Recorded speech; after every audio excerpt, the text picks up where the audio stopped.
los vengo a invitar. Primero que todo, todos los que están en el público en este momento tienen una bolsa de papel craft. Les voy a pedir que por favor la saquen, porque hoy día venimos a inspirar. Una hoja de papel en blanco. Quizás muchos de ustedes recuerden cuando eran pequeñitos o pequeñitas, y posiblemente las mamás y los papás del público van a temblar de miedo, cuando recuerden una pared en blanco, niños y crayones.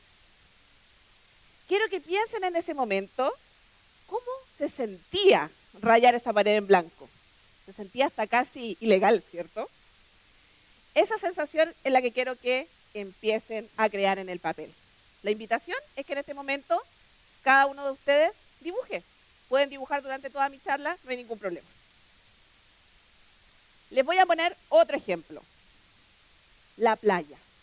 Está muy bonito el clima, en el atardecer, las olas, el agua. No tenemos lápices ni papel, pero ¿qué tenemos? Un dedo. Y ese dedo va a trazar un dibujo en la playa. No los veo dibujando. Vamos a dibujar. Entonces imagínense que estuvieran en esa playa. ¿Qué dibujarían? Es interesante porque dibujar en la arena es algo efímero. Se borra con el tiempo. Pero igual lo hacemos, porque parece muy natural. Otro ejemplo que a lo mejor les puede pasar. Cuando yo estaba en el colegio, mi materia menos favorita era la matemática. Soy malísima. De verdad que mis profesores eran ángeles. Yo no sé cómo me tenían tanta paciencia. Yo sentía que chocaba con una pared en blanco y que no entendía cómo las personas sabían multiplicar ni dividir. Ahora todavía tampoco lo entiendo. Lo interesante era que cuando estaba en esos momentos de máxima frustración, veía mi cuaderno. El cuaderno cuadriculado con mi lápiz Bic y empezaba a dibujar en los bordes. Y bueno, en algún momento ya no hacía el ejercicio y solo seguía dibujando. Y lo más seguro es que a ustedes también les siga pasando. Pero ahora cuando están en una reunión de directorio donde deberían estar poniendo atención, o cuando están en esa clase de proyecto de título. Es normal, pero sentimos un poco de vergüenza. Muchos profesores incluso retan a los alumnos por hacer esto. Porque claro, quiere que le pongan atención. Pero tiene también un componente para ayudarnos a recordar. Porque dibujar es natural en el ser humano. Es uno de los primeros lenguajes que tenemos, incluso antes de hablar. Y por ahí John Berger, que es cierto, es una persona muy sabia, habló mucho sobre el dibujo, decía que dibujar era descubrir. Y el día de hoy los quiero invitar a descubrir algunas cosas. Yo soy diseñadora gráfica de profesión y me gusta mucho el trabajo de Bruno Munari. Él se dedicó a estudiar sobre semiótica o semiología, que es el arte de los signos y los símbolos. Es cómo nos conectamos nosotros en esa comunicación y cómo nosotros podemos entender el mundo según su contexto visual. Eso nos puede ayudar muchísimo. Por ejemplo, a salvarnos la vida cuando no queremos que nos atropellen. Entonces, también es muy importante cómo nos relacionamos con el dibujo y con las imágenes a lo largo de nuestra vida. Les voy a contar una anécdota. Hace poco nos fuimos de viaje a Japón. Fue un buen, lo digo con el privilegio, ¿cierto? Y el honor de poder haber hecho ese viaje. Y obviamente no sabíamos el idioma. Fuimos conociendo un par de palabras y un par de cosillas. Allá en Japón no se habla inglés, así que era casi como no entender nada. Pero aparte de encontrarnos con personas muy amables que nos contaban, ¿cierto? Nos ayudaban de la forma en que podían, también nos encontramos con esto. Estas son fotografías que sacamos de las diferentes imágenes que podíamos notar. ¿Y saben qué? Me di cuenta que entendía todo. Entendía que ahí no había que fumar, entendía que no tenía que poner la mano en el ascensor y entendía que también había que tener cuidado en el metro. Y no había ni una palabra que fuera de mi idioma.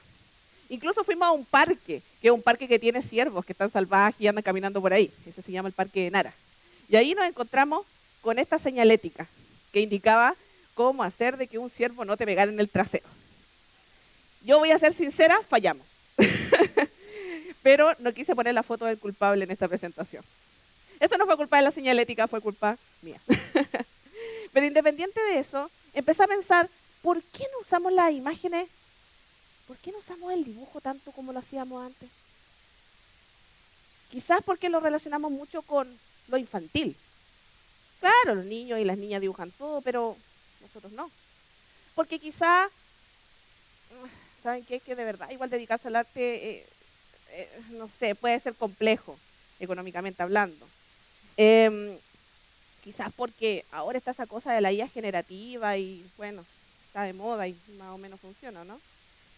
Y, y me puse triste, me puse a pensar que quizás lo que nos llevamos haciendo tanto tiempo ya no tenía la misma repercusión que antes. Pero como dijo John Berger, también era un buen momento para redescubrir algunas cosas. Entonces, aquí es donde empiezan a aparecer diferentes ideas. ¿Alguno de ustedes ha jugado Pictionary alguna vez? ¿Sí? Muy bien. Cuando jugamos Pictionary, a mí me pasa, hasta mis amigos acá en el público, y generalmente algunos me dicen, no, no quiero jugar contigo porque tú sabes dibujar. Pero no se preocupen, porque esa no es la clave para el Pictionary, se las voy a contar ahora. Se las voy a contar a ustedes, después ustedes sabrán si la comentan. Nuestro cerebro está programado para ver y entender imágenes. Es un megacomputador. Un ejemplo, ¿qué ven ahí? Caras, ¿cierto? Caras felices y una cara un poquito más triste. Eso se llama la pareidolia, seguramente muchos lo conocen.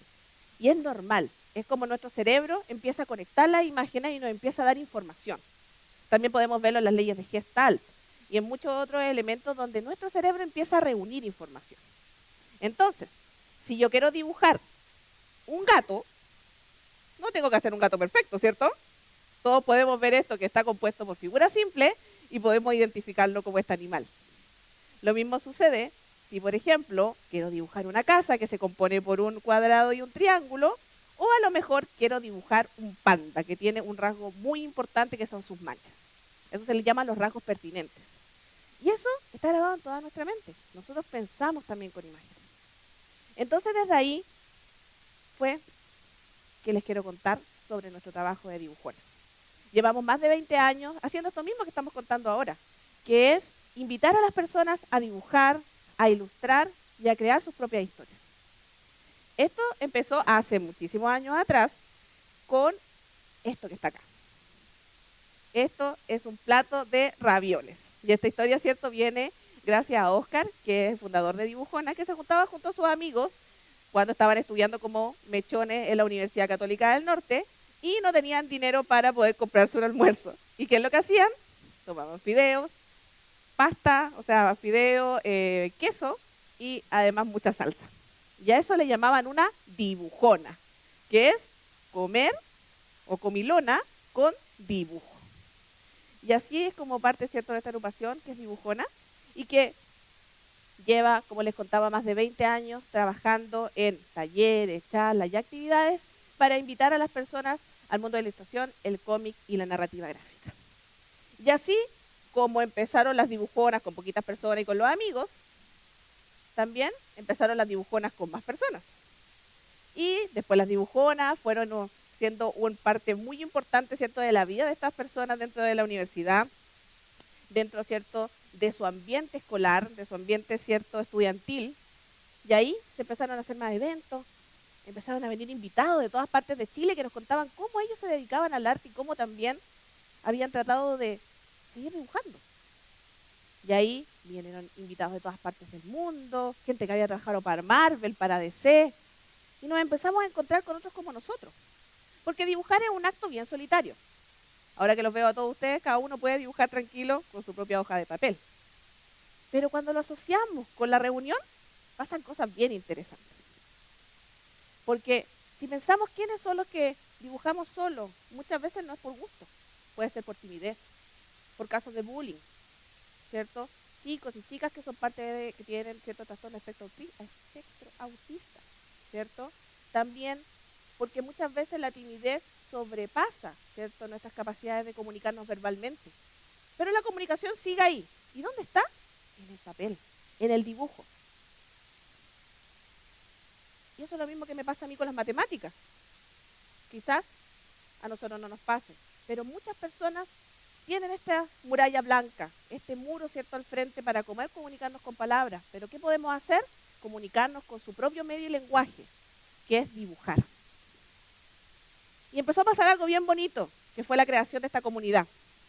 Nos empezamos a reunir, primero unos pocos, después unos más, gente de todos lados y de todas las edades, desde niños muy pequeños, niños y niñas muy pequeños, hasta adolescentes, incluso abuelitos. Nos empezamos a juntar en actividades, en espacios, donde dibujar es el centro. Y bueno, la comida también está ahí. Y es porque cosas como estas son las que se llenan todas nuestras mañanas y nuestras tardes. Lo que estamos viendo acá es un día normal de una inscripción a nuestros talleres dentro de Dibujona. Nosotros hacemos talleres todos los sábados, hace poco hubo uno en la mañana, y esto es lo que recibimos. Generalmente personas, mamitas o papitos, ciertos familiares que nos escriben. Tengo un hijo, una hija que dibuja maravilloso. Dibuja muy bonito. De verdad dibuja muy bien. Pero es muy tímida, es muy tímida. No se quiere relacionar con los demás. Pero siento que quiere. Pero hay algo que no se lo permite. Y nosotros les decimos, bueno, venga a probar. Veamos qué podemos hacer. Y así es como se ve un taller normalmente. Puede ser un poco intimidante al principio. Un montón de gente, un montón de niños y niñas, ¿cierto? Compartiendo, cada uno con sus diferencias y sus virtudes. Entonces quizás también pueda ser un poco complejo. Pero nosotros tenemos una técnica. Generamos varias mesas de dibujo y solamente dejamos 3 gomas. Tenemos más gomas por si acaso. No hay problema con eso. Pero, ¿por qué? Porque si cometo un error, debo compartir. Debo decirle al otro, por favor, ¿me prestas la goma? Y ese gesto, ese tipo de espacios son los que hacen que los chicos y las chicas puedan comunicarse en su forma personal y dentro de sus propios tiempos. Esto que les estoy contando acá, y agradezco, ¿cierto?, a la madre por dejarme poner esta fotito, ¿cierto? Esto que ven acá también son los talleres, pero esta es la historia de la Matilde, ¿cierto? La Matilde es parte de nuestros talleres de Dibujona. Su madre me dio permiso de poder poner su caso, ¿cierto?, que tiene que ver muchísimo con cómo Matilde, a pesar de que ya han pasado muchísimos años desde su primera vez que se incorporó al taller, sigue yendo. Y dibuja bastante bien. Uno diría, bueno, a lo mejor no necesita aprender a dibujar mejor, necesita quizás un taller. No, sigue asistiendo. Y ese es el caso de muchos chicos y chicas que, a pesar de no poder tener el mismo tipo de comunicación de que nosotros, se comunican a través de este proceso que yo les estoy contando. Y acá la vemos junto a los demás compañeros mostrando sus obras artísticas.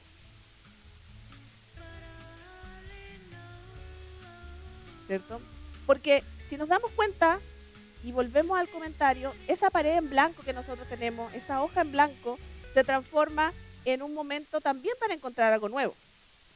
Y por lo mismo que les cuento, les voy a pedir que cada uno de ustedes, por favor, en esta hoja que tienen en su mano, escriban, pueden poner su red de Instagram, pueden poner su nombre, y que por favor se lo regalen al compañero de adelante, de al lado, de atrás.